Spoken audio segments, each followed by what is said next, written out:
Toda honra e toda glória sejam dados ao nosso Senhor. Graça e paz a todos em nome de Jesus, amém? Abram suas Bíblias em Gálatas capítulo 5.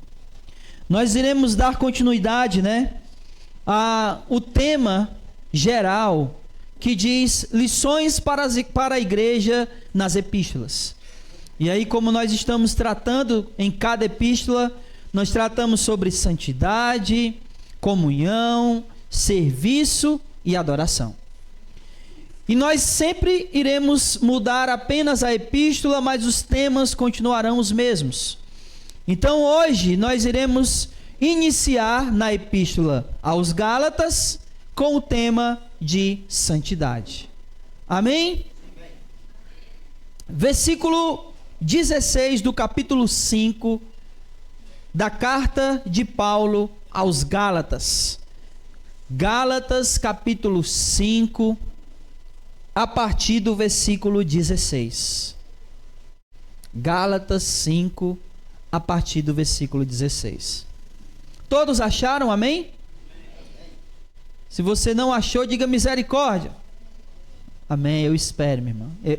Deus tem misericórdia e eu também. Gálatas 5, a partir do versículo 16.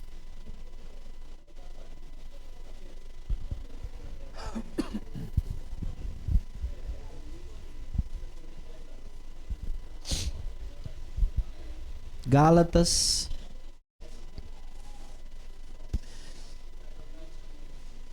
5:16. Amém. Todos acharam agora? Amém? Leiamos, versículo 16.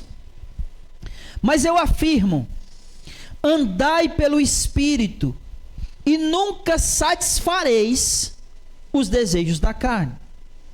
Porque a carne luta contra o Espírito, e o Espírito contra a carne. Eles se opõem um ao outro, de modo que não conseguis fazer o que quereis. Mas, se sois guiados pelo Espírito, já não estáis debaixo da lei. Versículo 19.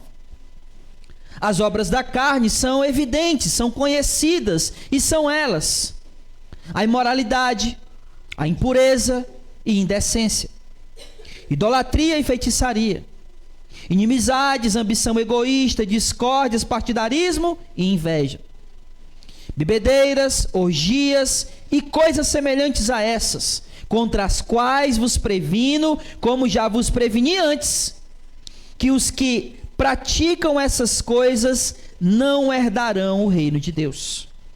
Mas o fruto do Espírito é amor, alegria, paz, paciência, benignidade, bondade, fidelidade, amabilidade e domínio próprio. Contra essas coisas não há lei, não existe lei.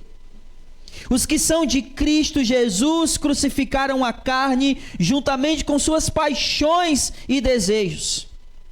Se vivemos pelo Espírito, andemos também sob a direção do Espírito. Não nos tornemos orgulhosos, provocando-nos uns aos outros e tendo inveja uns dos outros. Vamos orar.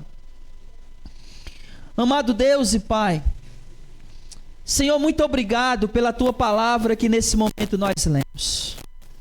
A nossa oração nesse momento, Senhor, em nome de Jesus, é que Teu Espírito bendito e santo nos ilumine. Nos dá, Senhor, a capacidade de entendermos a Tua palavra, mediante a iluminação que só o Teu Espírito pode trazer. Nos capacita, nos ilumina. Em outras palavras, prepara o nosso coração para receber a Tua palavra. Senhor, faz assim com cada um de nós. E então, fala ao nosso coração. Que eu seja, Senhor, neste momento apenas um mero instrumento em Tuas mãos. Que a Tua palavra fale, Senhor, ao nosso coração. Que a Tua palavra seja com fidelidade exposta, explicada e aplicada a cada um de nós. Faz assim, Deus, para a honra e glória do nome do Senhor. Fala com a Tua igreja. É isso que eu te peço E em nome de Jesus, eu já te agradeço. Hoje e sempre. Amém, Senhor. Glória a Deus. Eu quero começar, irmãos, perguntando para vocês se vocês já viram uma guerra. Não precisa ser, obviamente, pessoalmente, né? Quero saber se vocês já presenciaram, seja filme, seja no noticiário, né? Se vocês já viram uma guerra, sim ou não? O que precisa para fazer uma guerra?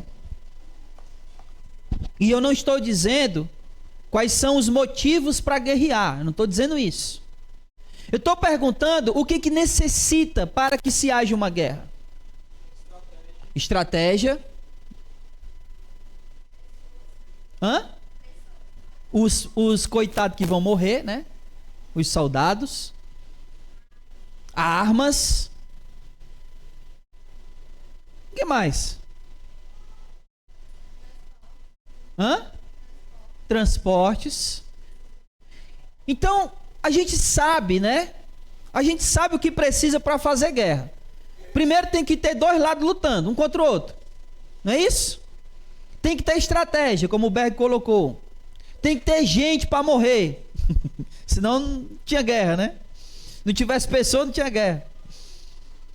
E tem que ter armas. Sem essas coisas, não há guerra.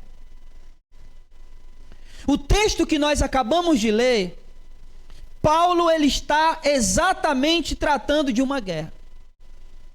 Sim, uma guerra.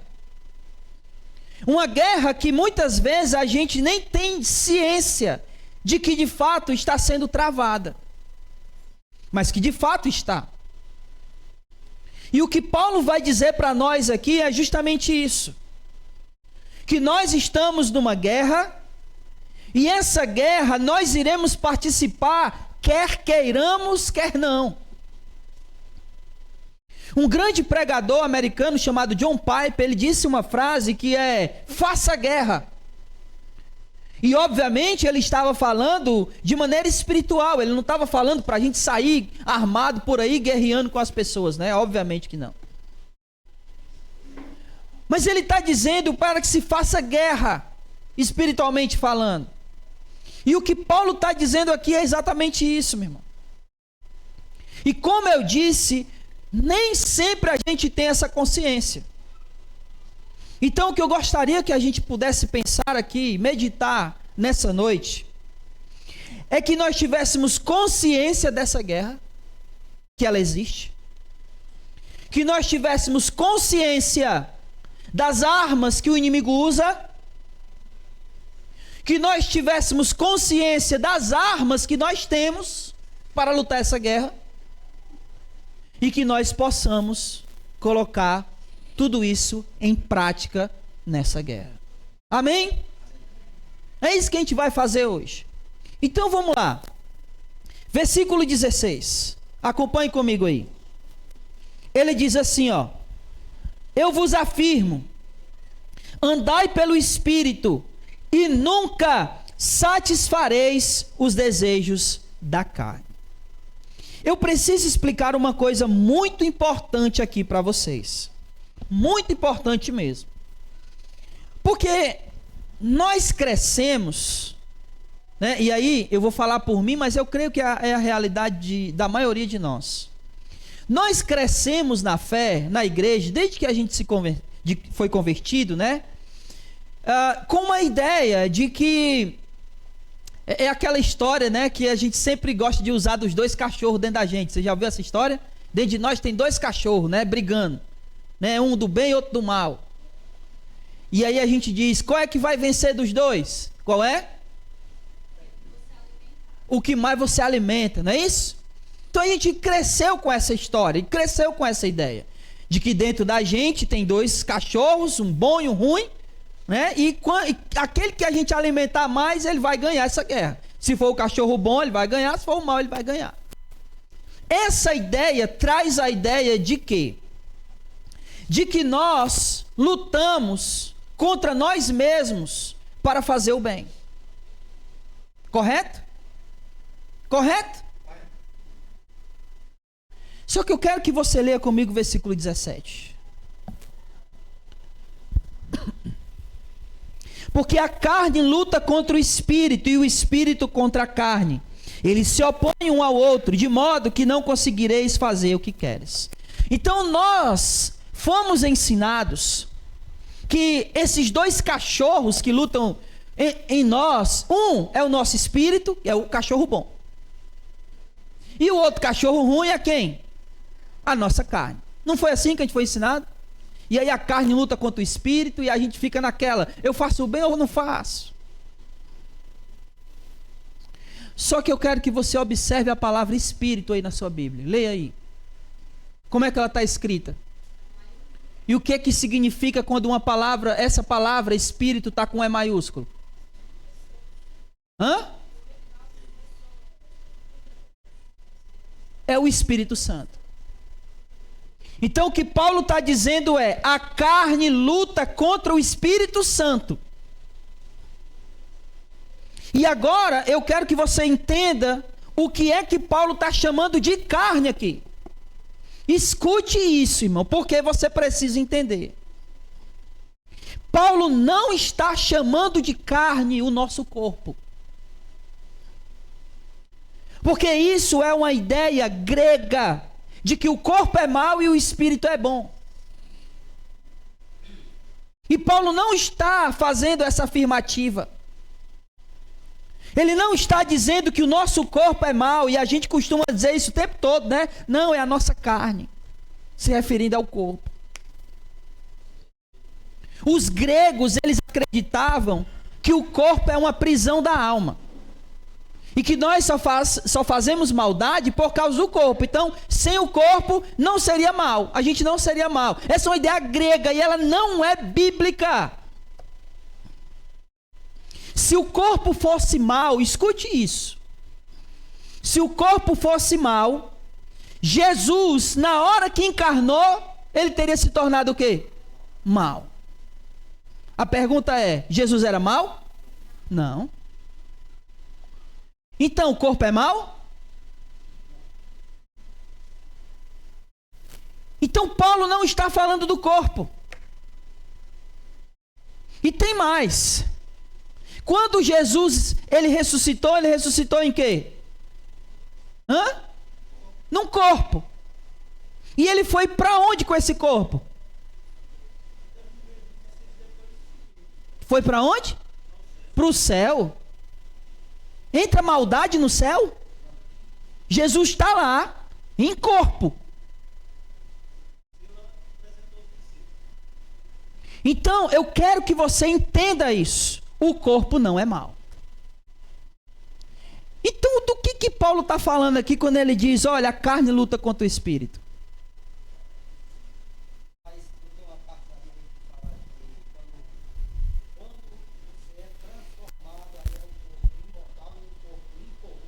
Sim, isso para nós, né? Mas quando Jesus encarnou aqui, ele encarnou ainda sem o corpo transformado. Ele subiu com o corpo glorificado. Mas a encarnação dele antes da morte era com o corpo normal. Então, do que é que Paulo está tratando aqui? Quando ele diz a carne luta contra o espírito.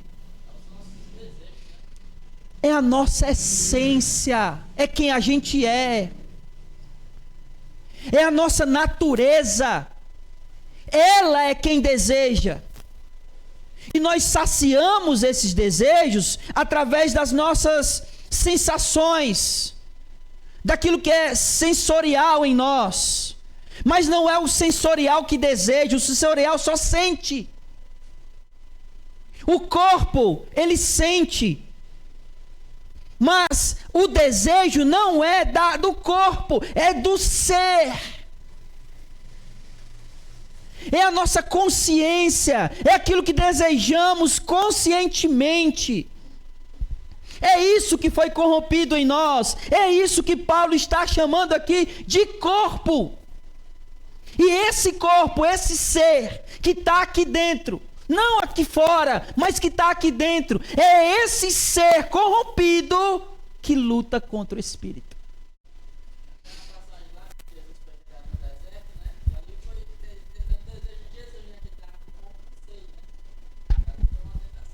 Sim, tentação.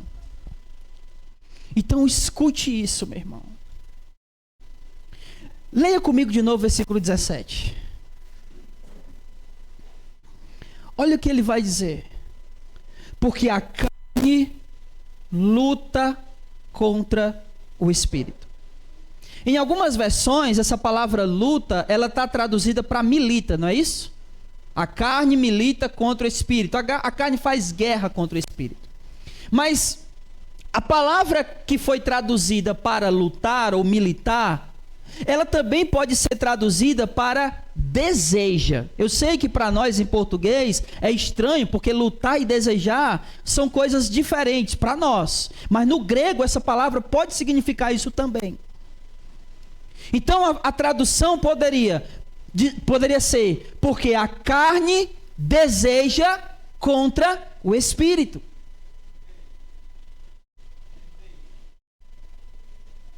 O sentido é, o Espírito Santo deseja que a gente faça algo, mas a nossa natureza pecaminosa deseja outra coisa, que, como a gente leu aqui no versículo 17, é oposta ao Espírito. O Espírito deseja que você faça, que eu faça a vontade de Deus, mas a minha natureza deseja o oposto. Por isso ela luta contra o espírito. Só que eu quero que você perceba o versículo 16, que ele diz o seguinte: andai no espírito e nunca satisfareis os desejos da carne. O que Paulo está colocando é: aqueles que não andam no espírito, eles têm uma tendência de lutar contra o espírito.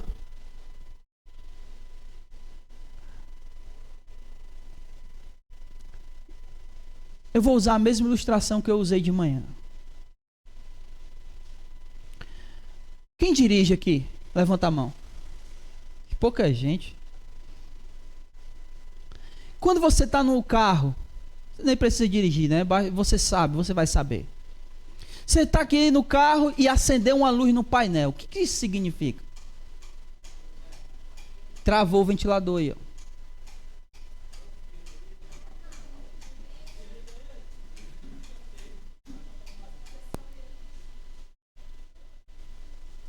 Pronto.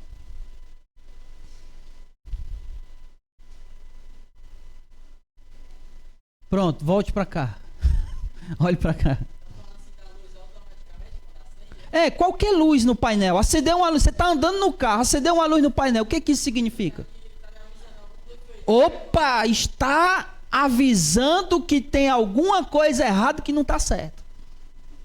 É ou não é? Você pode ignorar essa luz? Claro que pode. Você deve? Não. Mas você pode. Você pode dizer: eu não estou nem aí para essa luz. É um direito seu. Mas se você ignorar, o que vai acontecer? O carro vai parar, uma hora ou outra. O Espírito Santo faz a mesma coisa com a gente.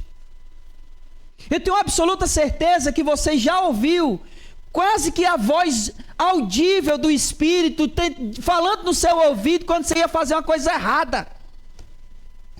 Ele sinalizando ali: olha, não faça, não faça. E você ignora e aí você faz. Mas da mesma maneira que você ignora a luzinha do painel e dá ruim, quando a gente ignora o aviso do Espírito, também dá ruim. E é nesse exato momento que a nossa carne, ela vai lutar, vai desejar contra o Espírito. E por que é que eu estou dizendo tudo isso? Porque eu quero que você tenha consciência que essa guerra existe. Porque muitas vezes nós ignoramos que essa guerra existe. Que nós somos tentados todas as vezes que nós não andamos no Espírito. Que nós somos inclinados a fazer a vontade da nossa carne, não do corpo, mas da nossa essência, de quem nós somos, que está para além do corpo. Que nós somos tentados a fazer essa vontade e lutamos contra o Espírito todas as vezes que nós não andamos nele. Nós precisamos ter essa consciência de que essa guerra é real, que essa guerra existe, porque se a gente não tiver consciência dessa guerra, nós seremos derrotados. Nós não iremos subsistir, ou seja, nós não iremos sobreviver. É como quem pega alguém de surpresa, né? Imagine, vou usar aqui o exemplo da faixa de Gaza. O que geralmente acontece na faixa de Gaza? Bombardeio de surpresa. Só que agora eles conseguem pegar Israel de surpresa? Por que não? Porque eles têm consciência de que eles estão em guerra. A falta de consciência nos leva a baixar a guarda para essa guerra. E se nós tivermos de guarda baixa, nós iremos cair. Eu nem sei se você entende o que é guarda baixa, né? Porque essa é uma expressão do boxe. A guarda baixa é o boxe, o cara luta com os punhos, né? E ele está sempre com os punhos para cima. Baixar a guarda é baixar os braços. Imagine o cara lutando boxe com os braços para baixo. O que vai acontecer com ele? Ele vai para a lona. Ele vai cair.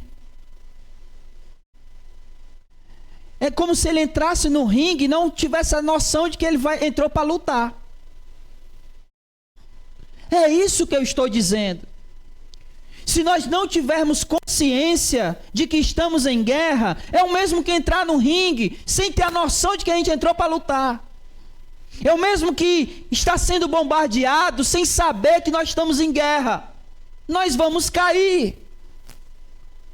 Nós vamos morrer. Então a primeira coisa que eu gostaria que nós entendêssemos é que nós estamos em guerra. Que nós estamos nessa luta da carne contra o espírito. Que carne? O corpo? O quê? A nossa essência, quem a gente é. Com qual espírito? O Espírito Santo. Porque Ele quer que a gente faça a vontade de Deus. E se nós ignorarmos os alertas dele, nós iremos resisti-lo para fazer a nossa própria vontade. Amém? Mas olha o que ele diz, versículo 18. Mas se sois guiados pelo Espírito, já não estáis debaixo da lei. Aqui, o que Paulo está dizendo é porque é o seguinte, ele está falando da lei de Moisés. Então, ele já falou, por exemplo, na carta aos Romanos, que a lei é o que nos condena. Porque, por exemplo, se não houvesse a lei de Deus dizendo que matar era pecado, e alguém matasse, seria pecado? Não. Só é pecado porque existe uma lei. Então, de certa maneira, a lei condena. Todos aqueles que são culpados porque a lei os condena. Mas olha o que ele diz no versículo 18. Se nós somos guiados pelo Espírito, não estamos debaixo da lei. Por quê? Porque se a gente é guiado pelo Espírito, a gente não peca. E se não pecamos, nenhuma condenação há. Por isso nós não estamos debaixo da lei. Porque a lei não exerce condenação para aqueles que andam no Espírito. É isso que ele está dizendo. Trocando em miúdos, né, em outras palavras, nós só vivemos essa luta da carne contra o Espírito se a gente não viver no Espírito. É o versículo 16. andai pelo Espírito, e nunca vocês irão satisfazer as obras da carne. Porque quem anda no Espírito, versículo 18, não está debaixo da lei. Estamos em guerra. Tenha consciência disso. Você tem consciência? Amém? A guerra é sua contra o Espírito de Deus. Não resista a ele. Pelo contrário, se submeta. Se entregue a ele. Agora Paulo, ele vai nos mostrar as armas do inimigo contra nós. Porque, muito embora a luta seja contra o Espírito nesse sentido, o inimigo não é o Espírito. O inimigo é Satanás. Porque é ele que vai nos tentar a lutar contra o Espírito. E aí Paulo vai dizer quais são as obras ou as armas que ele usa nessa guerra, para que a gente possa lutar contra o Espírito, para nos induzir a lutar contra o Espírito. E aí ele vai dizer, versículo 19, acompanha aí comigo. As obras da carne são evidentes: a imoralidade, a impureza, a indecência, idolatria, feitiçaria, inimizades, rivalidades, ciúme, ira, ambição egoísta, discórdia, partidarismo, inveja, bebedeira, orgias, coisas semelhantes a essa que eu já vos adverti, que não herdarão o reino de Deus, o que tais coisas praticam. Eu quero, obviamente, eu não vou entrar em todas aqui, mas eu queria pontuar algumas aqui. As primeiras são o quê?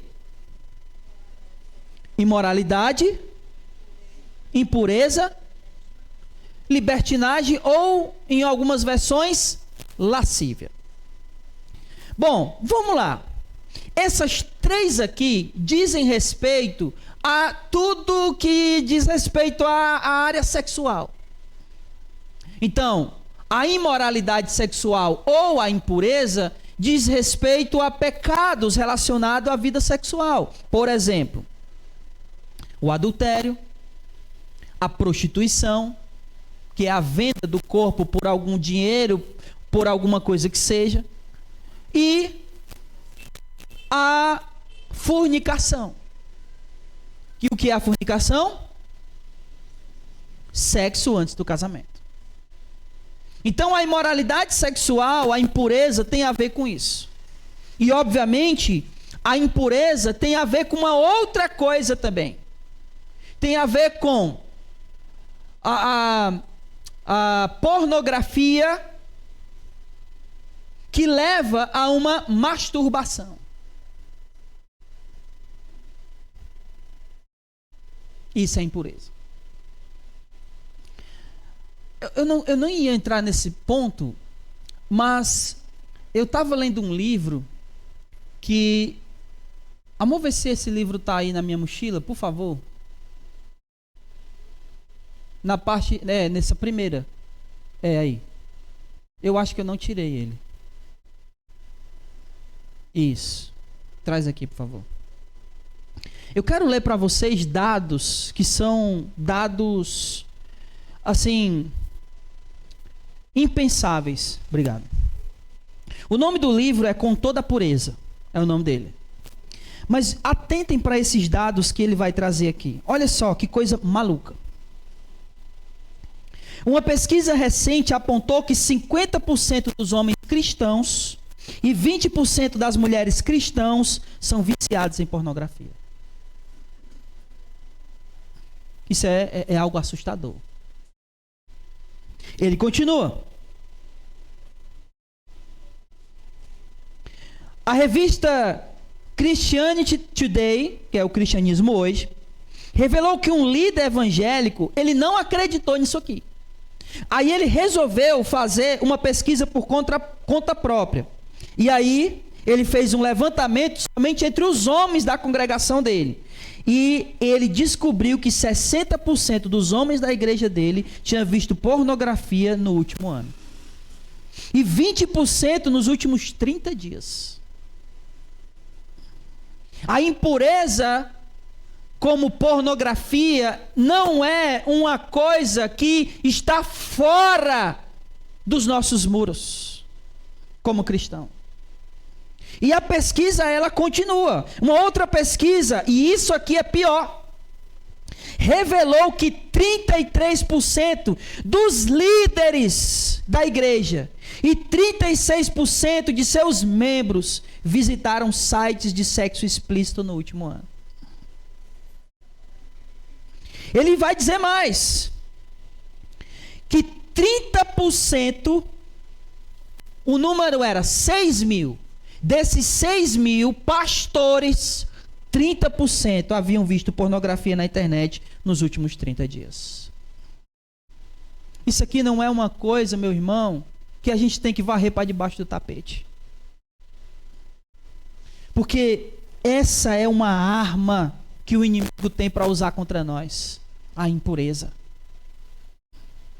A pornografia. Esses dados são alarmantes. E nenhum de nós está isento de cairmos nisso. Então, as obras da carne que ele está falando aqui, as primeiras 3 têm a ver com a área sexual. A prostituição, a impureza, e a última é lascívia. E o que de acho é lascívia? Vou lhe dizer agora.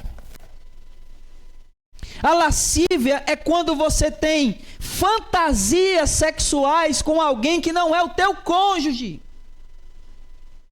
E se for namorado, não é teu esposo, não é tua esposa, é lascívia. Fantasiar, ter fantasias sexuais com pessoas que não é o teu marido, que não é a tua esposa, é lascívia e é pecado.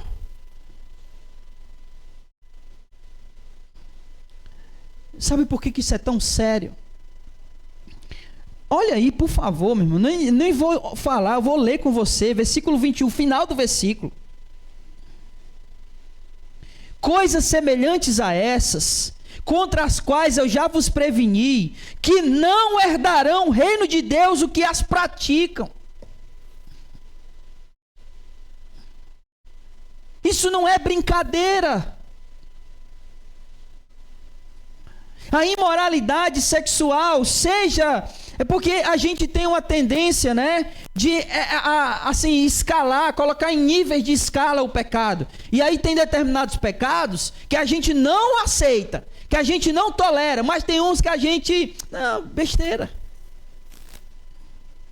Então a gente tem uma tendência de tolerar a imoralidade, a lascívia de alguém que pensou, mas não tolera o adultério. E eu não estou dizendo que tem que tolerar adultério, não. Só estou dizendo que às vezes a gente tolera uma coisa e não tolera a outra. Vocês estão entendendo o que eu estou dizendo, meus irmãos? Bia? Às vezes a gente ignora os pensamentos. A gente esquece do que o próprio Jesus falou. Ouvistes o que foi dito, não adulterarás. Eu, porém, vos digo, aquele que olhar para uma mulher com intenção impura e desejar ela, já no seu coração adulterou. Não é isso que ele diz? E o nome disso é lascívia. Lascívia. Mas deixa eu seguir, senão a gente fica só aqui, né? Aí ele vai dizer mais 2 pecadinhos aqui. 2 obras da carne. Ele fala, né? Imoralidade, impureza e lascívia. E aí ele diz idolatria e feitiçaria. Ele está falando aqui, sabe de quê? Quando ele fala de idolatria e feitiçaria, ele está falando, sabe de quê? De uma falsa religião. O que é a idolatria? Bem rápido, o que é a idolatria?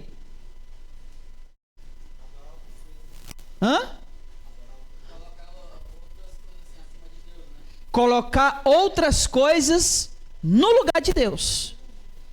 E não importa se é uma imagem de escultura. Porque a gente, como cristão, a gente costuma dizer que os católicos são idólatras porque eles adoram imagens. E nós não somos idólatras porque não adoramos imagens. Mas a gente coloca outras coisas no lugar de Deus.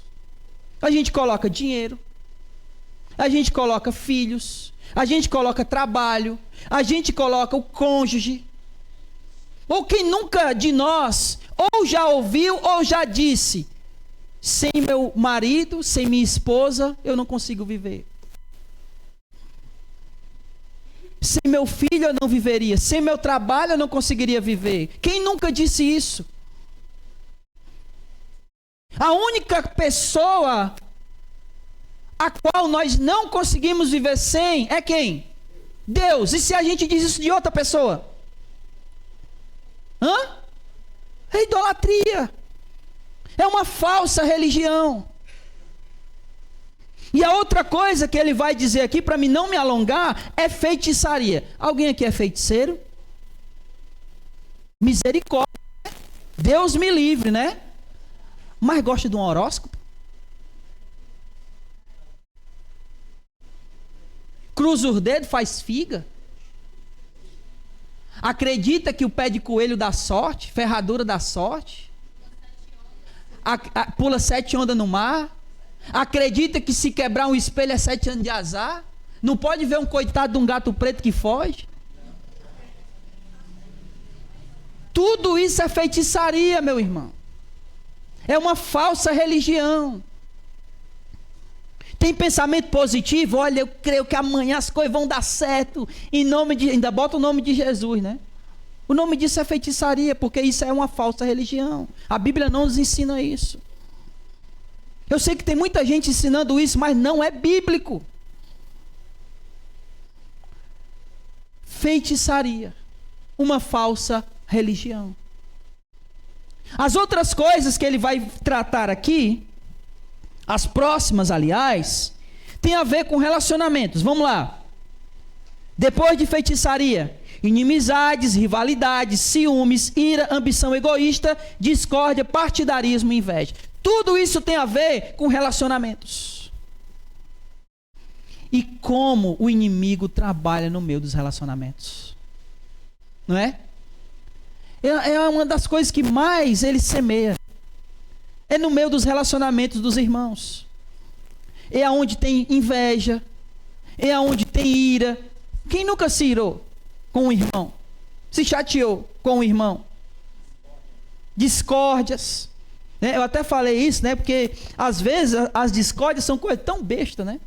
Que a gente fica, meu Deus, como é que pode um negócio tão besta desse ter dado uma briga tão grande na igreja? Por exemplo, que cor não pintar as paredes? De preto, Deus me livre. De branco. Que cor vai ser as cadeiras? Aqui não tem briga, as cadeiras é colorida. Mas a discórdia leva ao partidarismo, né? Porque aí ficam os irmãos da parede preta, os irmãos da parede branca.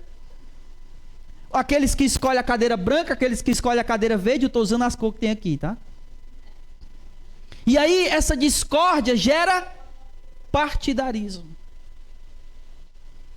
E tudo isso é uma coisa que é semeado no meio da igreja. São armas que o inimigo usa para que a gente possa lutar contra o espírito. O mais engraçado é que quem dá essas armas, né? Quem tenta nesse sentido é o inimigo. É como se ele desse as armas pra gente lutar contra o espírito. E o que a gente faz? Recebe para lutar contra o espírito. Que coisa doida.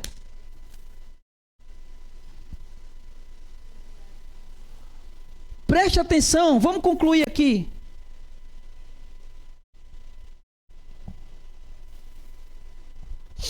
Bebedeiras e glutonaria, né? Na minha versão tem orgias, mas a versão que eu melhor gosto é a palavra que tem glutonaria. E, obviamente, né? Bebedeiras. O que é bebedeira? Hã? Encher a lata, né? Como diz aqui no Ceará. Se fosse na Bahia, é comer água. Alguém bebe aqui? Não se acuse. Opa, eu não. Bebe água, né, Renato? Eu acho que ninguém, né? Faz bebedeira aqui. Mas você gosta de comer? Come até passar mal? É isso que significa a palavra glutonaria. Glutão. Aquele que come desvairadamente. Que come até passar mal. Come além do que necessita. Isso. Eu falei isso de manhã e vou repetir. Eu tenho um olhão. E é por isso que eu não gosto de botar minha comida. Porque toda vida que eu boto minha comida, eu boto comida demais. E geralmente, eu sou o tipo de pessoa que o que tem no prato, eu como. Se for pouco, eu vou comer e não vou voltar para a panela. Vai ser aquilo ali. Eu posso estar com vontade de comer de novo, não volto. Mas se for muito, eu vou comer todinho. Então, eu não gosto de botar comida para mim. Eu estou dizendo isso porque, mais uma vez, né? Tem coisas que a gente tolera, tem coisas que a gente não tolera, né? Você toleraria um irmão que está enchendo a cara? Sim ou não? Mas se você visse um irmão comer até não aguentar mais, você ia tolerar? Toleraria, né? E Paulo está dizendo que glutonaria é tão pecado quanto encher a cara. Amém, irmãos?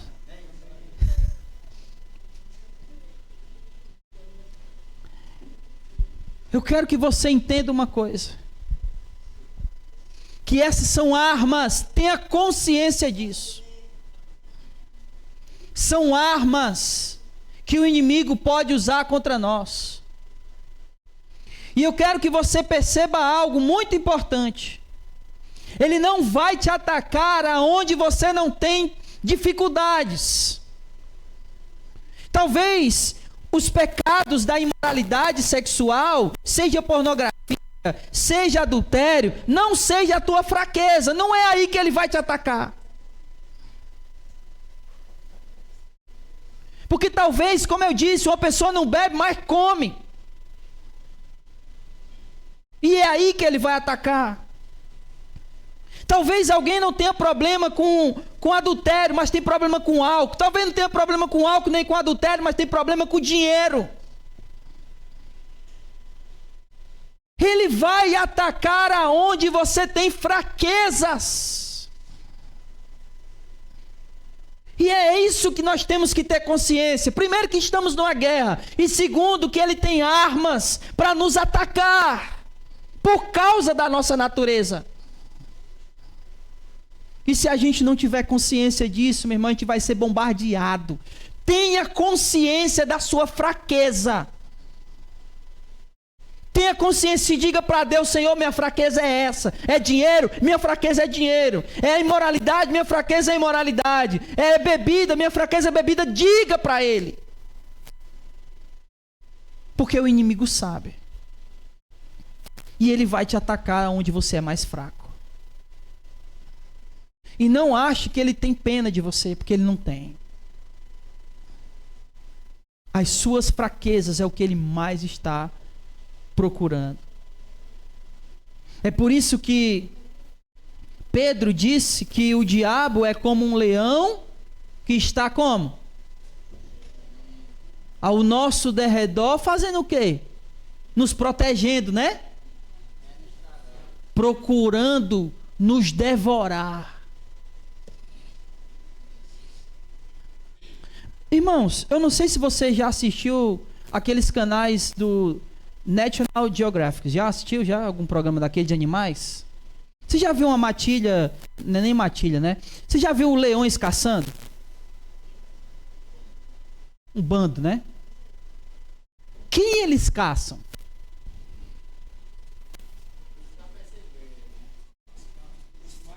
Os mais fracos. Eles jamais irão enfrentar um búfalo forte. Ele procura o doente. Porque não tem como se defender. O inimigo, como a palavra diz, é um leão. E tu acha que ele vai buscar o quê? A fraqueza. Se você não tem dificuldade numa área, não é nessa área que ele vai te atacar, não. Ele vai te atacar na fraqueza, porque é assim que ele trabalha. Não é à toa que ele é chamado de leão. Que ele é comparado a um leão, não é nem chamado, é comparado a um leão. Porque ele busca os fracos, as nossas fraquezas, para nos devorar. E o que é que um animal devorado, como é que ele fica, hein? Um animal devorado? Morto. A intenção dele é nos matar. Amém? Nos encaminhando para o final. Preste atenção. Temos que ter consciência que estamos numa guerra. Estamos em guerra. Amém? Temos que ter consciência que o inimigo tem armas para usar contra nós. Temos essa consciência? Amém? Mas nós temos que ter consciência que nós também temos armas a nosso favor. Versículo 22. Mas o fruto do Espírito é amor, alegria, paz, paciência, benignidade, bondade, fidelidade, amabilidade, domínio próprio. E contra essas coisas não existe lei. Eu quero que você perceba o seguinte. Olha o versículo 19. Como é que está a frase aí? Está no singular ou no plural? Versículo 19. Está no singular ou no plural? A frase. A primeira frase, no plural, as obras. Agora leia o versículo 22. Como é que está aí? No singular ou no plural? No singular. As armas que o inimigo pode usar podem ser muitas, mas a única que nós temos supera todas elas, que é o Espírito. E é interessante porque a gente costuma dizer, olha, os frutos do Espírito. Não são os frutos. É um fruto. Ele diz, o fruto do Espírito é. Aquilo que o Espírito produz em nós é. Então, preste atenção. Amor, alegria, paz, bondade, benignidade, mansidão, fidelidade. Tudo isso é aquilo que o fruto produz, é uma coisa só. Por que eu estou enfatizando isso? Porque às vezes a gente pode dizer, eu amo, mas eu não sou muito fiel. Eu amo, mas não tenho domínio próprio. Não tem como. Porque é uma coisa só. Nessa coisa, nesse fruto, tudo isso está presente. Então é impossível você amar e não ter alegria. É impossível você ter alegria e não ter paz. É impossível você ter paz, não ter paz e ser fiel. Não tem como. Porque não são várias coisas. É uma coisa só. É um fruto só que tem tudo isso. Então, ou nós temos o fruto e temos tudo isso, ou nós não temos e não temos nada disso. Vocês entenderam isso? Se nós temos o Espírito, nós temos tudo isso. Nós só não teremos isso se não tivermos o Espírito. Porque é o fruto. É um só que tem todas essas coisas: amor, alegria, paz, bondade, benignidade, amabilidade, mansidão, fidelidade, domínio próprio. E contra essas coisas não há lei. Por quê? Porque se eu vivo assim, eu não vou estar dando espaço para as obras da carne. E se eu não der espaço para as obras da carne, a lei não me condena. Leia de novo, versículo 16. Andai pelo Espírito e nunca satisfareis as obras da carne. Se o Espírito for aquele que nos guia, as obras da carne não irão ser satisfeitas em nós, ou por nós, porque andamos no Espírito. Note que, olha só, se eu sou fiel, eu vou adulterar? Eu vou ter lascívia? Não. Eu vou ter impureza? Sim ou não? Não. Se eu sou fiel, eu terei outra religião? Não. E tudo isso são as obras da carne, que eu não terei se o fruto do Espírito for vivo em nós. Por isso não há lei, porque não há condenação. Vocês estão entendendo isso? Então, estamos em guerra, temos que ter consciência disso. O inimigo tem suas armas, mas nós também temos nossas armas. Ou melhor, a nossa arma. E por último, não adianta a gente ter consciência, a gente conhecer as armas do inimigo, ou termos a nossa arma, se não colocarmos em prática. Olha o que ele vai falar aí. Versículo 24 e 25. Os que são de Cristo Jesus crucificaram a carne juntamente com suas paixões e desejos. A primeira prática aqui é a crucificação do nosso eu. A nossa essência pecaminosa precisa morrer. Crucificar aqui é morrer.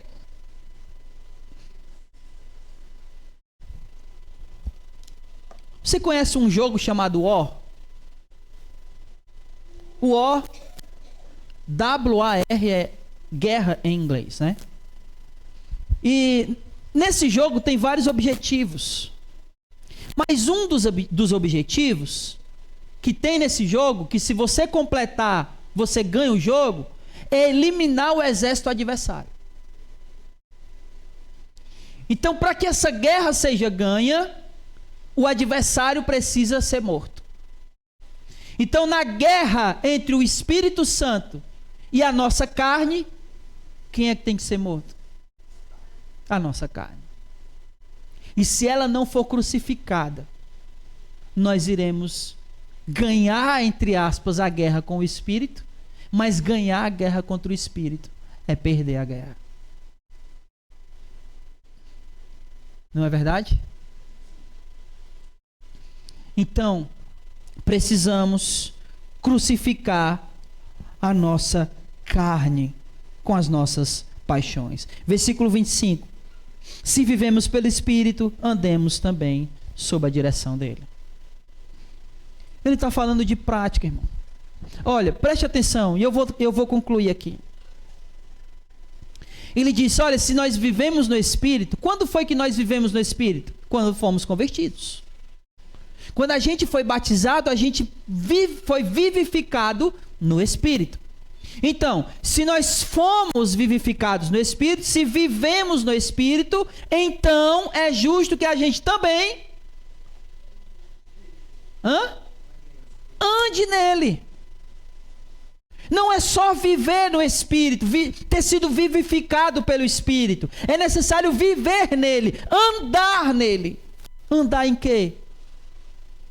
No fruto do Espírito.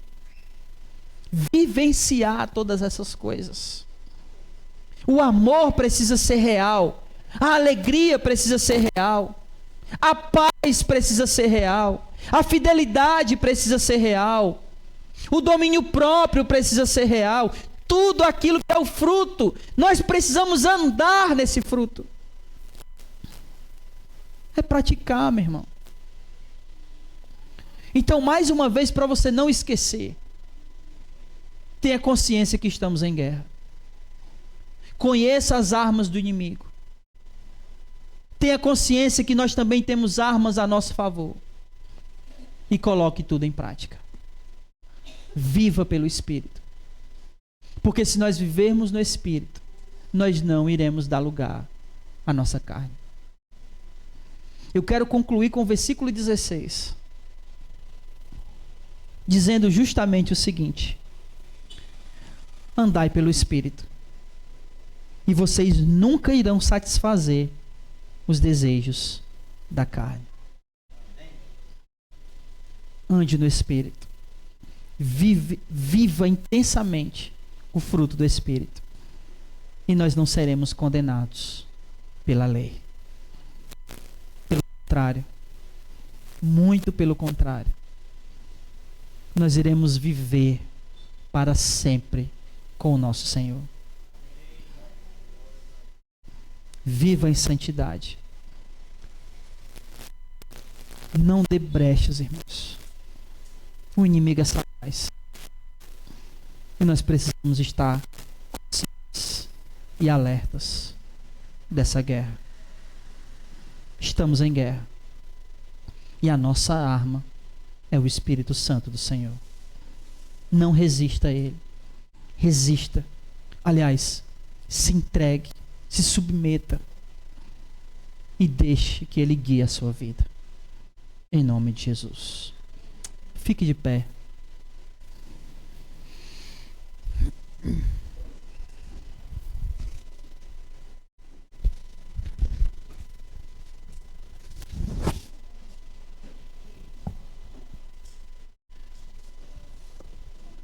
Vamos orar.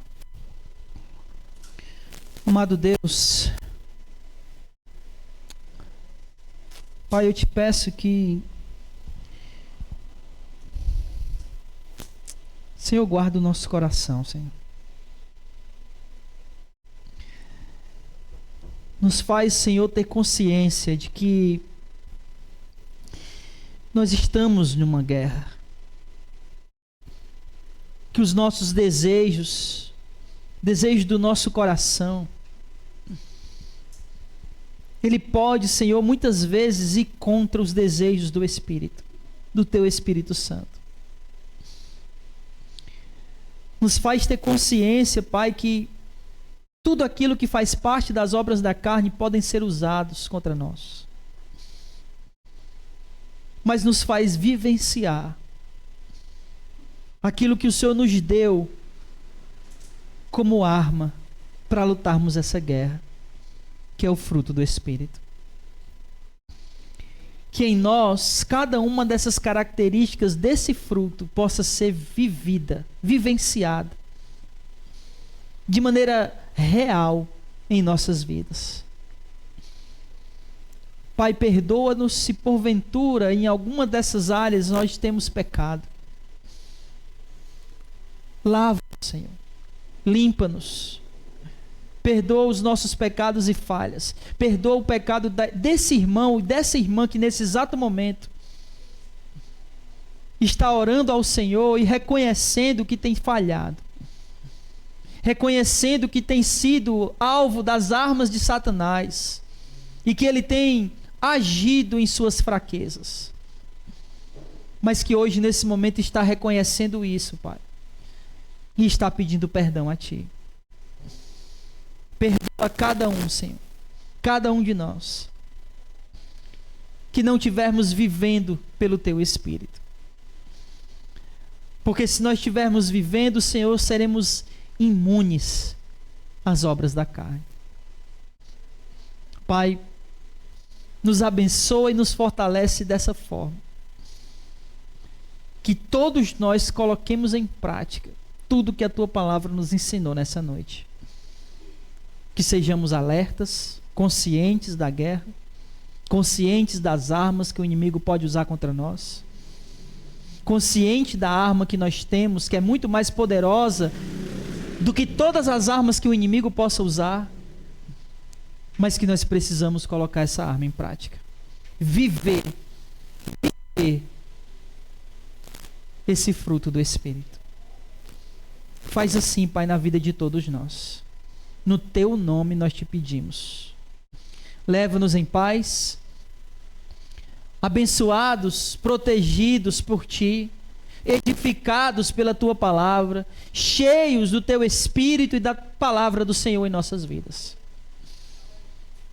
Nos leva, Senhor, na Tua proteção, para que nenhum mal aconteça conosco no caminho de volta para as nossas casas.